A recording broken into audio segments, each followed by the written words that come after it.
So my book covers the 7th century through the 16th century.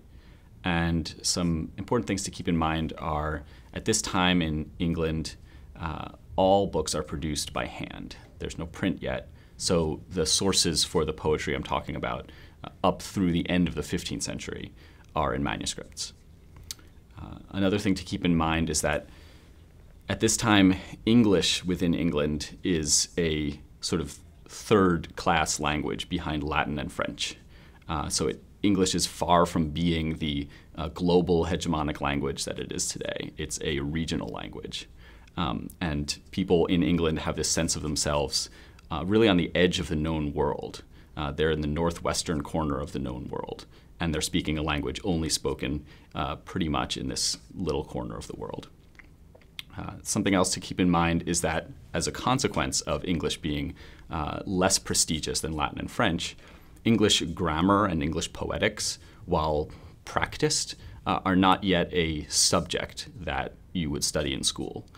So everyone knows about Geoffrey Chaucer. Chaucer was not a poet that anyone studied in school. The poets people studied in school, the writers people studied in school, were overwhelmingly writers of Latin. So another point to keep in mind as well is that London is not yet the global world city that it is today. It is a very large city in England, and it has a lot of connections to the continent and other places, but it is not yet a world city. And so therefore, even in London, but especially outside of London, English literature in English is very regional. So that's another thing that my book deals with, is the idea, the situation that lots of different writers in different places are talking to each other. Some of them are funneling through London, but there isn't this sense of London as a gateway to everywhere else as much as today.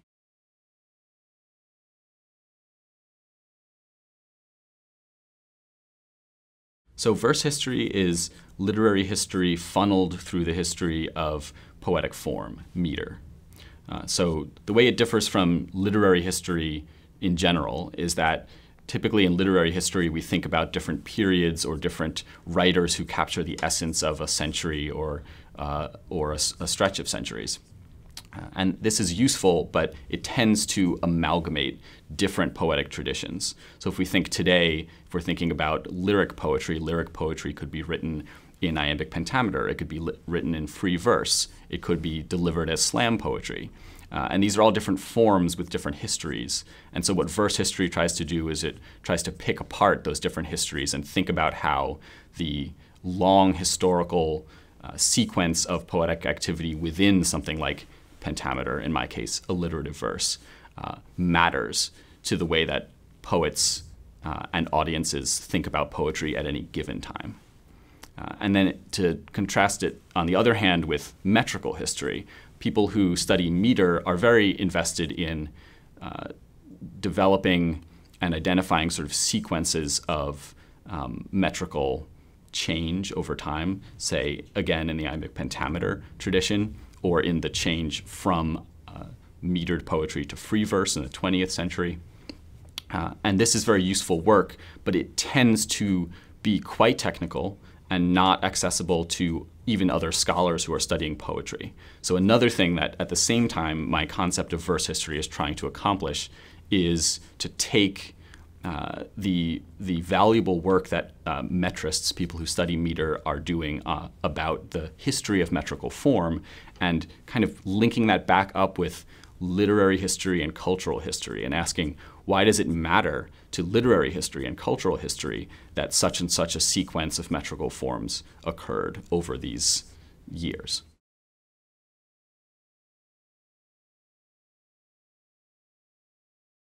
My book deals with a very large stretch of time between approximately the 7th century and the 16th century, but more particularly the 10th century and the 16th century.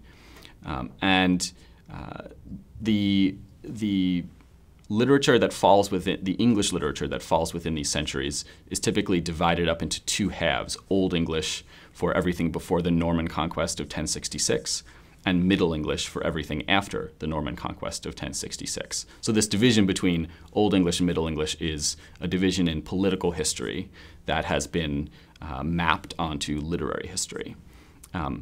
One goal of my book is to bring the two halves of alliterative poetry, Old English and Middle English, back together. Now, alliterative poetry is one particular tradition of writing poetry. It's the oldest tradition of writing poetry in English in England.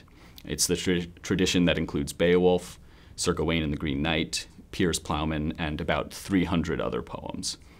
So what I'm trying to do in this book is take Old English poetry, as in Beowulf, and Middle English alliterative poetry, as in Piers Plowman and Sir Gawain and the Green Knight, and put them together as one single coherent poetic tradition.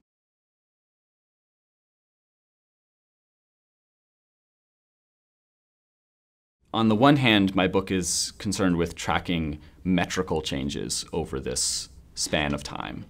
So just to give one example, I'm interested in the way that literally the line of alliterative poetry changes over time. So one example is that the line is split into two half lines, sometimes called the A verse and the B verse. And at the beginning of the recorded tradition, in the 7th, 8th, 9th, and 10th centuries, the forms of poetry, the accentual or other forms that can embody a half line of poetry are the same in the first half of the line and the second half of the line. So we could kind of call that a situation of symmetry across the line. By the time you get to the 14th century and Sir Gawain and the Green Knight, the forms in the first half of the line and the second half of the line are almost completely asymmetrical. In other words, all or almost all of the forms allowable in the first half of the line are disallowed in the second half of the line, and vice versa.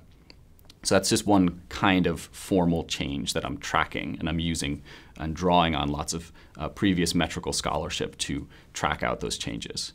At the same time, the book is also interested in tracking the changes in the cultural forms of alliterative verse. It's different kinds of cultural meanings over time. So in the first part of its history, up to the 12th century, alliterative verse was the only way to write poetry in English. It's related to other forms in other Germanic languages like Norse and Old Saxon, but it becomes particular to England after the Anglo-Saxon invasions. However, because it's the only way to write poetry in English, it remains relatively invisible as a form. It's simply the way you write poetry. It's clearly very different from the quantitative and accentual meters of Latin, which were known to the Anglo-Saxons, and then later the syllabic meters of French. But it doesn't really appear as its own form in the minds, or certainly not in the writings of the Anglo-Saxons. It's just the way to write poetry in English. Later, though, in the 12th and 13th centuries, a series of French and Latin influenced syllabic meters, the progenitors of things like iambic tetrameter, iambic pentameter, begin to be written in English. And once that happens, alliterative verse really starts to pop out as very different from these continental-derived syllabic meters. And increasingly, the result of that is it becomes stigmatized and sidelined in literary culture.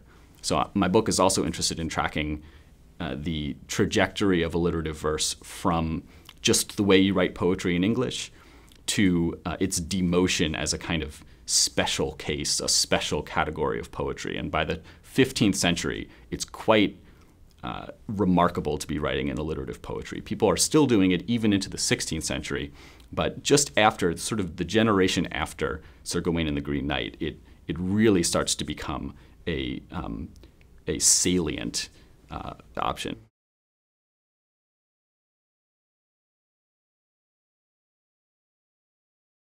Chaucer makes a few cameo appearances in my book. The book is not about Chaucer. Chaucer's the most well-known medieval English writer, and he soon became the most well-remembered writer even immediately after his death in the 15th and 16th centuries.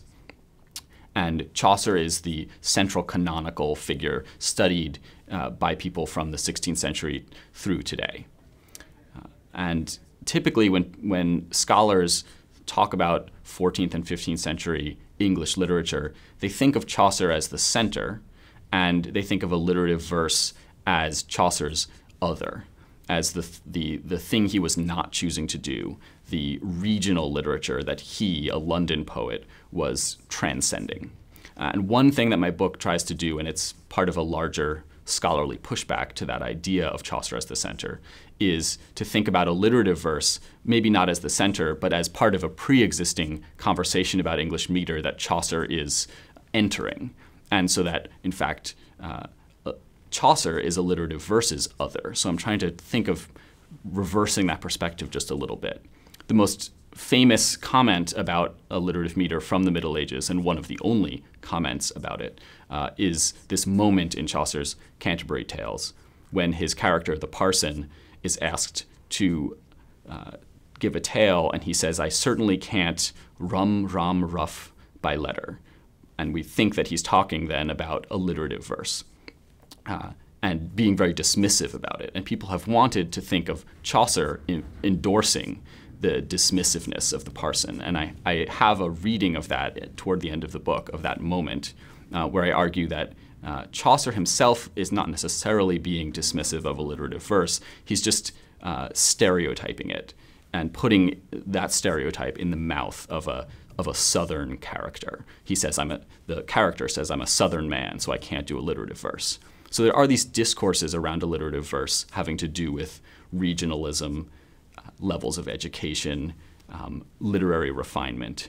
But one thing my book tries to do is just to resist those stereotypes, to not allow those stereotypes to become historical fact about this tradition.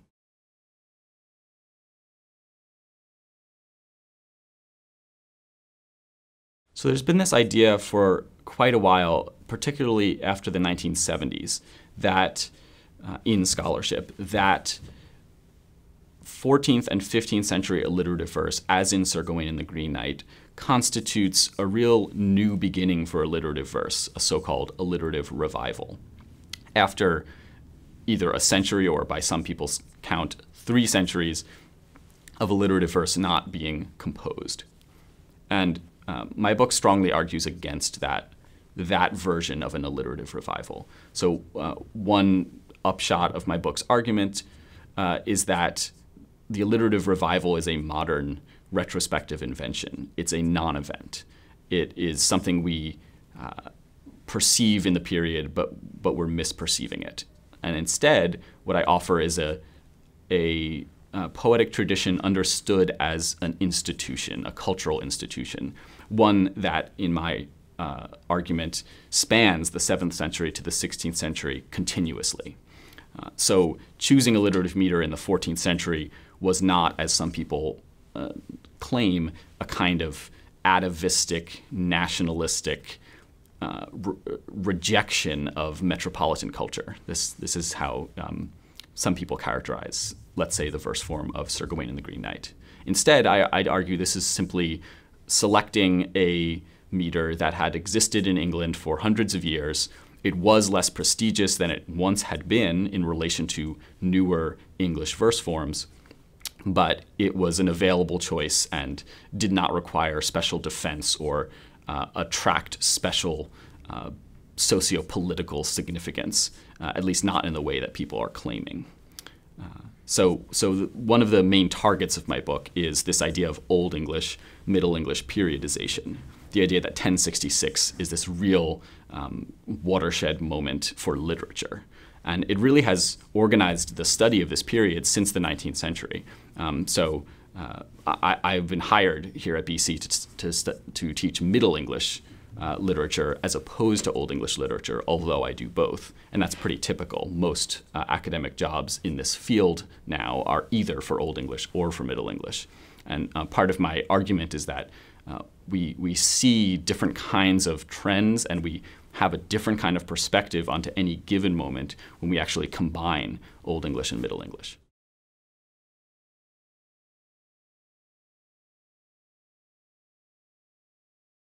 This follows from things I've said before, but one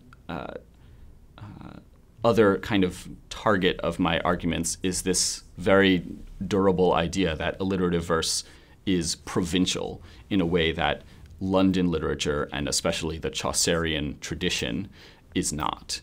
And this has been attacked from various sectors in recent scholarship, not just from people who study alliterative verse, but also people who study Chaucer. So there's one strand of people saying Chaucer is actually a minor French writer because he's so steeped in French influence. So that's one way of decentering Chaucer and making him not be some kind of aberration or ideal. My version of this is to set Chaucer in the context of alliterative verse and think about how he is not choosing alliterative verse and how that is a positive, like free election that he is doing to not choose alliterative verse. But also, alliterative verse was written in London. Piers Plowman takes place in London and was probably partially written by it was written by someone who partially lived in London, William Langland. So this London versus alliterative verse dichotomy doesn't really hold up. And as a last point, people have also been pointing out, and my book explores this, the idea that even London, as not yet a world city, was itself provincial. So there's a great book in the same series that my book is in at Cambridge called London Literature. And its author, Ralph Hanna, argues that for all the way up until the end of Chaucer's career, London literature was provincial literature. So this idea of London versus provincial doesn't hold up either.